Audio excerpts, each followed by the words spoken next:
I wasn't looking for the truth. I wasn't searching for anything. But sometimes, the truth doesn't knock. It kicks the door in. One late night, her phone lit up beside me. A message preview. 4 words. He's worth every dollar. I froze. I didn't open it right away. My heart was pounding, but my mind was ice. Curiosity burned, but instinct told me to wait. I slipped into the bathroom, locked the door, and scrolled. Photos, transfers, promises. My wife? No. The woman I thought was my wife, selling more than her time, selling herself for money. And in that moment, something inside me didn't break, it hardened. I didn't scream. I didn't confront her. People expect fireworks when you catch betrayal. I gave her silence instead. Silence is heavier than rage. It sinks deeper, poisons slower. I went back to bed, placed her phone where it was, and closed my eyes. She curled against me like nothing was wrong. I let her. Every breath she took was a performance I no longer applauded. That night, I began my plan. Not to expose her in one brutal blow. That would give her a story to twist. No, I would take her world apart piece by piece the way she had taken mine, until she couldn't tell where the ground ended and the fall began. First, I mapped her life. Who she spoke to, where she spent her time, the lies she told. She thought I was still blind, still the loyal fool. But I was watching. I learned her rhythms, the late work nights, the sudden need for privacy, the calls she took in the bathroom. I kept a notebook hidden in my office drawer. Dates, names, details, not for me to remember, but for the day I would need proof. My revenge wasn't going to be quick. It would be a slow bleed, a dismantling so precise she'd think she was doing it to herself. I started with her friends. She had a small circle, people she trusted because they fed her ego. I didn't confront them. I just planted seeds. Casual comments about her strange spending habits. Questions about her new business partner. I never accused her outright. I let them wonder. People love connecting dots, even if the dots are drawn in invisible ink. Within weeks, I could feel the shift. They still smiled at her, but the warmth was gone. She noticed, but couldn't figure out why. That was step 1. Make her feel the ground shifting without knowing where the cracks were. Next, I targeted her image. She thrived on appearances. Every outfit, every dinner, every vacation curated for her social media. I began feeding subtle truths to the right people. Screenshots, half redacted, sent anonymously. Enough to spark suspicion, not enough to confirm guilt. Her followers started asking odd questions in the comments. She brushed them off, but I saw the tension in her jaw when she read them. Reputation is fragile. It doesn't shatter, it crumbles. And she was starting to crumble, one whispered rumor at a time. I didn't just attack her reputation. I cut into her finances. Quietly, of course. I moved small amounts from our joint accounts into new ones she didn't know existed. Paid certain bills late. Let others get lost. She started stressing about unexpected shortages. I acted concerned, suggested maybe she was overspending. The irony was delicious. Her telling me about being careful with money while she pocketed cash from strangers. Every dollar she lost, without knowing why, was a thread I pulled from her safety net. She tried to compensate. More business meetings, more time away.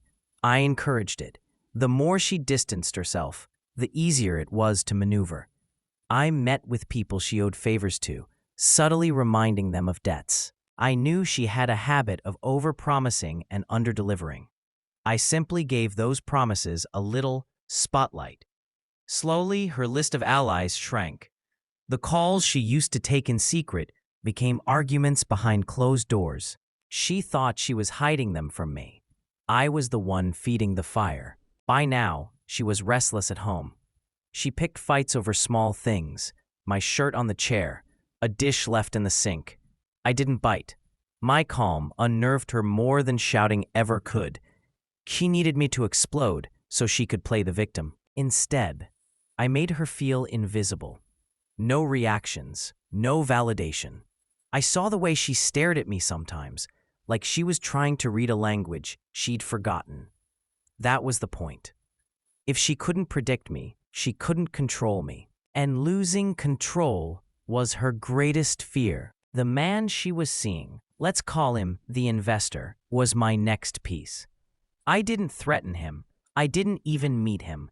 I simply made sure certain details about her side business reached people in his orbit. Quiet whispers about her meeting other men, about her playing him for cash.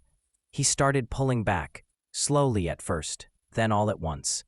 She tried harder, dressing sharper, laughing louder, but desperation has a smell, and he could smell it. When he finally ghosted her, she told me he was just busy. I nodded, pretending to believe her. Her frustration boiled over into her work. Deadlines missed, clients lost, excuses piling up. I made sure the right emails were accidentally sent to the wrong people.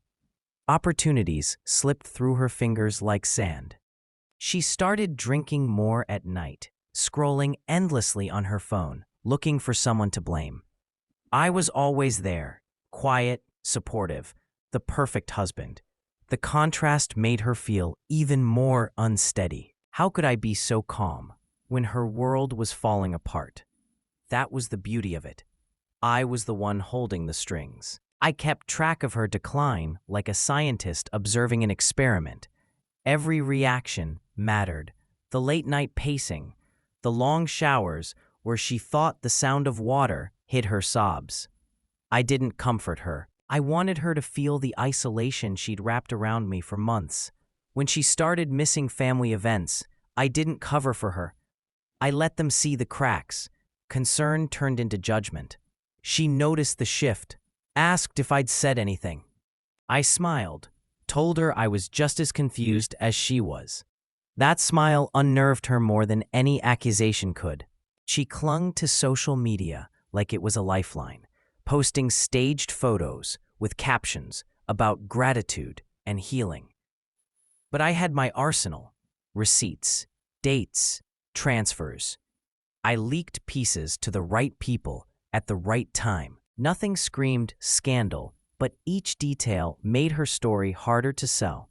Followers unfollowed, brand deals vanished. She raged in private, but in public she smiled through gritted teeth. I didn't need to expose her fully. I wanted her to ruin herself by trying to keep up the act when the curtain was already on fire. Then came the charity stunt. She launched an online fundraiser, claiming she was a victim of emotional abuse, implying I'd destroyed her life. She posted blurry photos, crafted half-truths. I let it run for a while, let her bask in the sympathy. People donated. They always do when a story tugs at their heart. Then, when the total peaked, I released the proof. Not in anger, just facts, screenshots, bank records, private messages, no commentary, just truth. The fundraiser was taken down in hours, donations refunded. The sympathy she'd built turned into disgust overnight. Her friends were gone by then. Family kept their distance. The man she'd left me for was a ghost in her memory. Work was a wreck, but I wasn't done. I wanted her to feel what I'd felt, emptiness without a hand to hold. I cut off the last bit of support she had, me. No arguments, no warnings. One morning, I packed my things while she slept, left the keys on the counter. No note. I walked out, closed the door, and didn't look back. I knew she'd wake to silence. The same silence she'd given me when I slept beside a stranger. She called, over and over, at first angry, demanding I come back, explain myself. Then the calls turned softer, pleading. She said she was sorry, that she'd made mistakes, that she didn't know what she was doing. I didn't answer. Every unanswered call was another reminder of how it felt to reach for someone who'd already chosen to let go. She sent long messages at night. I read them. I didn't reply. My absence became her shadow, following her into every room, whispering the things I'd never have to say out loud. I saw her once after that, by accident, or maybe fate has a sense of humor. She was at a cafe, hair unkempt, makeup smudged. Not the polished woman who once obsessed over every reflection. She saw me too. Her eyes lit up for a second, then dimmed when I didn't stop. I walked past her table like she was just another stranger in the room. That moment was the final cut. Not the anger, not the revenge, just the realization that she no longer existed in my world. And maybe that hurt her most. Months passed. People asked about her. I kept my answers short. We don't talk. The truth was, I didn't think about her much anymore. My life was quieter, simpler. But sometimes, late at night, I'd remember the moment I first saw that message on her phone. The calm that settled over me instead of rage. I realized then that revenge isn't about destroying someone else. It's about reclaiming yourself. And I had, piece by piece, just like I'd taken her apart. I heard she moved away. New city, new job, same patterns. Some people never change. They just change scenery. But I knew something she didn't. Her reputation followed her. Whispers have a way of traveling faster than fresh starts. Every time she tried to plant new roots, the soil was poisoned, not by me anymore, by the truth I'd left behind. She was her own worst enemy now. My work was done long before she realized the war she was fighting was with herself. Looking back, I don't regret the way I handled it. Confrontation would have made her a martyr in her own story. Silence made her the villain in everyone else's. I didn't have to scream. I didn't have to break things. I just had to step back and let her burn the bridges she built out of lies. And when the smoke cleared, she was the only one left standing in the ashes she created. People think revenge is fire, fast, bright, consuming. They're wrong. Revenge is ice. It's patience. It's the slow freeze of someone's world until they can't move without feeling the frostbite. I didn't destroy her in one blow. I removed her light, piece by piece, until she was alone in the dark. And then I walked away, carrying nothing but the knowledge that I had survived her. That's the thing about karma. You don't have to deliver it. Sometimes, you just have to let it in the door and step aside.